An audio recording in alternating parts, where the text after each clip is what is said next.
De muerte no es un tema político, no es un tema de periodismo de investigación, no es un tema de intriga, es un tema estadístico que lo que nos dice es que cada año que se miden las muertes por diferentes causas, las principales en México como en todo el mundo son infarto agudo del miocardio, complicaciones derivadas del cáncer, de la diabetes y otras más. Y bueno, en nuestro país hay una causa importante que es el tema de violencia. Pero después de esa estadística durante varios años, observamos que hay un patrón continuo. Si hubiera alguna política especial que fuera encaminada a reducir la mortalidad por tal padecimiento, por infartos, por ejemplo, bueno, veríamos una reducción de las muertes que estábamos pensando que iban a ocurrir. En el caso de la pandemia, en México como en todo el mundo, pues hubo un incremento de muertes derivados de la pandemia, algo que no había ocurrido nunca antes del 2020. De modo que el Instituto Nacional de Estadística ha estudiado este fenómeno como excesos de muerte que han ocurrido durante el 2020 y el 2021 en sus estudios que hacen y que periódicamente actualizan. Bueno, la actualización más reciente es del 29 de noviembre del 2021 y lo que encuentran es que de las muertes que pensábamos que iban a ocurrir, se llaman muertes esperadas, que iban a ser 1.366.000, ocurrieron en la realidad 2.010.000 muertes. Esto es que hay un exceso de muerte de 600, casi 45.000 personas. O sea, hubo 645.000 personas que fallecieron, que estadísticamente no esperábamos que hubieran fallecido. Y eso es un tema muy serio y muy dramático, por supuesto. De esas 645.000 casi personas que fallecieron, 292.740 hasta esa fecha eran las que, o son las que se murieron por una causa confirmada de COVID-19. O sea, se les hizo diagnóstico de COVID-19 y fallecieron desafortunadamente por esa razón.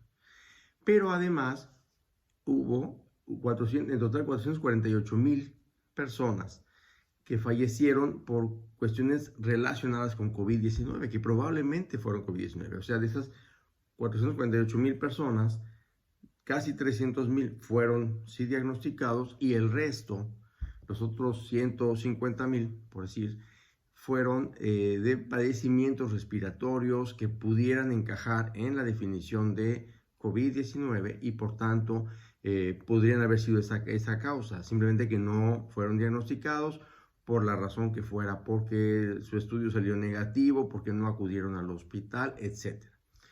Además de eso, hubo otras personas que desafortunadamente fallecieron por las causas que cada año vemos que fallecen, o sea, por infartos, por cáncer, por complicaciones de diabetes, etc.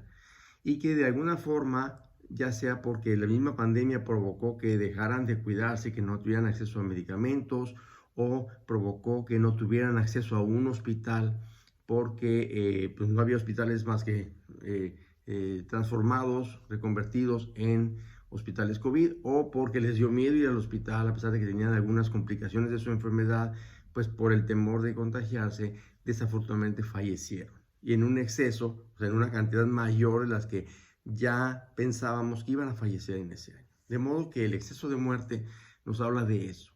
¿Y cuál es el punto de ver esto? El punto de ver esto es entender el efecto de la pandemia. O sea, la pandemia causó muertes en casos diagnosticados, causó muertes en casos no diagnosticados, pero que todo indica que fueron del mismo problema del coronavirus, y también causó muertes en otras enfermedades que desafortunadamente podrían haberse evitado.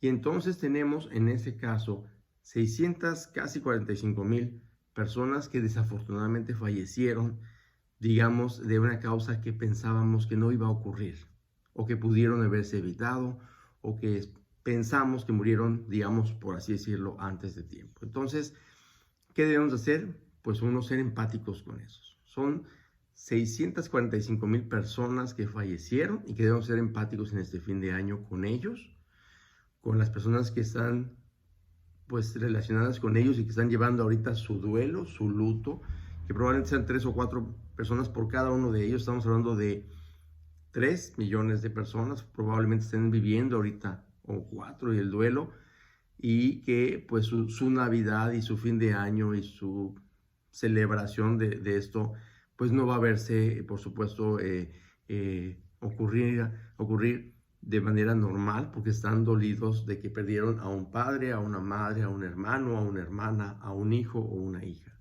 Seamos empáticos con esto, no es un día normal. No podemos borrar el año, no podemos decir, desearíamos que el 2020 y el 2021 no hubieran existido porque hay 645,000 personas que dejaron de existir y no podemos olvidarlos y no debemos olvidarlos. Y además, porque como ya se ha dicho mucho, es una frase muy trillada, quien no conoce la historia está obligado a repetirla. Cuidémonos para que no seamos parte de ese exceso de muerte, que no seamos parte de ese luto, que no seamos parte de esas sillas vacías en cada uno de los hogares que desafortunadamente esta Navidad y este fin de año van a observarse. Hay que cuidarse, hay que protegerse, la pandemia no ha terminado y por lo tanto seamos empáticos, seamos inteligentes y seamos cuidadosos. Gracias.